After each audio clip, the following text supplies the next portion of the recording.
Hello everyone.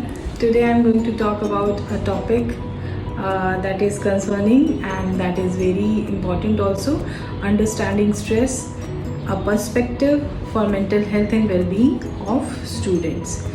In a recent global mental health study, India's young adult ranked 60th, and this is very alarming. The need of the hour is a focused self-introspection and education for the same. Pertaining to the mental health and well-being of our children, that starts with understanding the distress. Our response to various stimuli or the stressors around us results in distress. What could be the stressors in a student's life? Academic performance, peer pressure, or interpersonal interactions, etc. Unattended and prevailing stress leads to poor academic performance, impaired interpersonal interactions, lifestyle medical conditions, and also low self-esteem of a child. Pertaining to the mental health and well-being of our children, it is very important to coach the stress management techniques. Lots of schools are doing it through value education. Lots of schools are doing it through the well-being architecture that has been conducted through the school counselors, school psychologists, and but yeah, it should be an ecosystem entirely involved in these techniques, like inculcating the coping mechanism. The ecosystem consists of the parent, the teachers, the caregivers, and if required, the intervention of psychiatrist, and of course school counselor, that is the school psychologist. First, let's understand what is distress, right? So pertaining to the mental health and well-being of our children, it is very important to coach the stress management techniques from a very young and developmental stage, which starts with understanding what is distress. So eustress and distress are two forms of stress, where eustress is where your performance is optimal.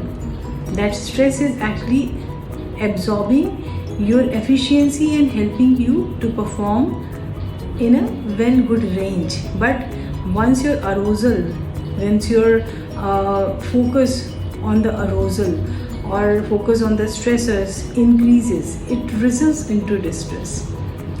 And further implementing the life skills methods as a coping mechanism. So what are the life skill methods? That is time management, anger management, understanding your self-care, how to manage your productive time, how to what should be your performance after school, how to avoid bullying, how to inculcate a healthy interpersonal skills, how to involve a good and healthy communication skills. These all are the life skills, and the soft skills, the behavior management, behavior pattern. This all is really important to be inculcated as life skill methods. This not only fosters mental health and well-being of a child, but also develops them as responsible, resilient, informed decision makers and problem solver. So resilient is a very important and strong adjective here, where the person is able to handle any situation, be it positive or negative, and handle any critical conditions. At the same time, is able to handle any adverse situations with a positive and constructive framework. That is where they become the problem solver and the decision maker, and the decisions are informed decisions, right? Resulting into happy classroom. So our target is happy classroom, the joy of learning, where a child is looking forward to attend the school, where a child feels that the child is seen, heard, and understood through a non-judgmental framework. So that is where we include happy classrooms in our definitions. Understanding stress First we have to understand stress, and then the coping techniques not only enhances a child's academic performance, the acads are enhanced, but also the child is becoming emotionally stronger. The emotional quotient, the emotional intelligence of the child is increasing. So what is EQ? Where you are able to understand your emotions and manage your emotions. At the same time, you are also able to understand others' emotion and able to manage your interpersonal skills, that is how you interact with others in a constructive manner. That is overall gist of emotional intelligence. To be able to handle any situation in life with positivity and resilience by adapting problem solving methods with critical and novel thinking.